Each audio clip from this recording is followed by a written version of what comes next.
Good morning people, thanks as always for passing by the channel, much appreciated. Hit that subscribe button if you guys are new. Don't forget as well please to like and share the videos. A big shout out to everyone who's been doing that so far, you guys are amazing.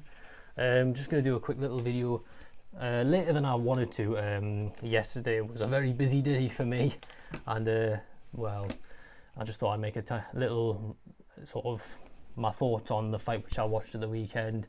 A lot of talk in sport is over this in football, really, in this European Super League, which I'm not happy about at all, to be honest. But that's a video for another day.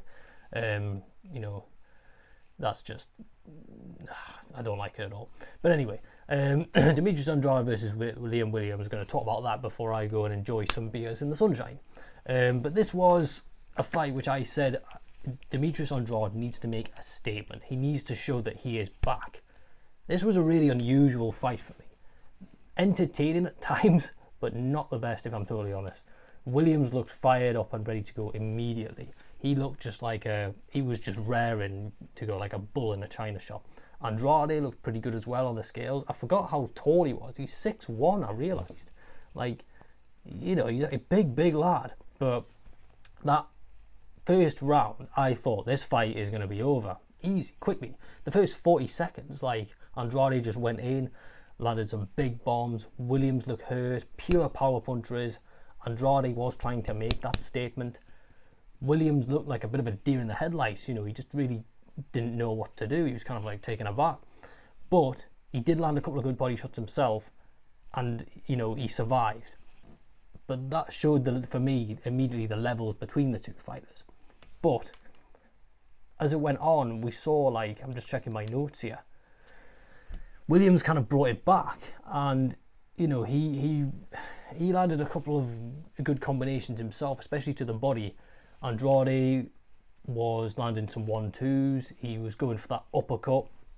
I mean, it is easily the most easy to spot and most telegraphed uppercut I've ever seen in boxing, but he was still going for it well enough. Williams looked a bit European in his, you know, a bit stiff in his style, but almost predictable, you know. But, you know, it was definitely, you know, interesting. For me, Williams kind of earned, you know, a bit more respect, because I thought Andrade was going to come and embarrass him. Williams was definitely he was going to go out on his shield. He was not going to leave any stone unturned. He was going to go at the bitter end. He just loves to fight. Andrade, to me, looked like messier. He went from literally round one dominating to looking like this really messy, clumsy fighter, and Williams just was able to walk him down at times. You know, for someone who I generally see as a very slick and styled boxer, Andrade was very sloppy and he almost let Williams dictate the fight, which is literally the opposite of what I thought was going to happen, because I thought Andrade was going to dictate the pace of the fight. So I think round 5 onwards, I knew this was when it was going to go to 12 rounds. But it was not going to be as one-sided as I thought, because Williams was still very much in it. He'd kind of, you know, despite the knockdown in the first round, nothing clean was landed. Andrade, his uppercut was just so predictable. It was just like, he almost like could literally send him a letter and say, by the way, this uppercut's coming. And there it is. But like I will say, Williams showed a lot of heart. He often landed better punches in some rounds. Round 7 springs to mind. You know, he just wanted a good scrap.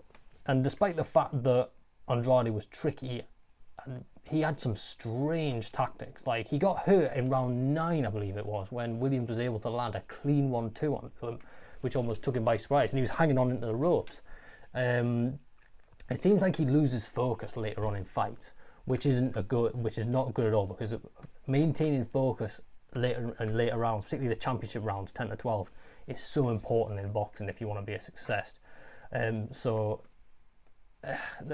Andrade is one who I really have got mixed opinions on. To me, there is so much talent there, but so many silly little amateur mistakes which he makes. And so I think I was far from impressed with Andrade's performance, to be honest. Like, I think Derivanchenko will be a nightmare for him. I think Golovkin would wreck him. I think Canelo destroys him. I don't see him getting involved in either of those three anytime soon. I don't think Eddie will want to risk it. Williams seems to have way more in the tank in terms of actual, like gas tank. Andrade was breathing heavily at times. So the way that, as well, the way that Williams, Andrade would land on him and Williams would just scream in his face like, he looked like an absolute madman. Andrade is really an enigma for me. He really is. He can be so flash, so stylish, but he can be very clumsy, sloppy, and just messy and all over the place. And it's not the most entertaining to watch, really, when you like the fighter. I just thought it was a reasonably good fight. I'd say about 7 or 8 out of 10. But Andrade won, as I thought, not pleasing to the eye. For me, he didn't make a statement good enough. That's what I wanted. Andrade to make a statement as if, I am back, I need to be taken seriously as a world champion. He didn't really. He struggled in there with a guy, Williams, who really, he should, the levels between them, like I said, are just so wide. He really should be dominating.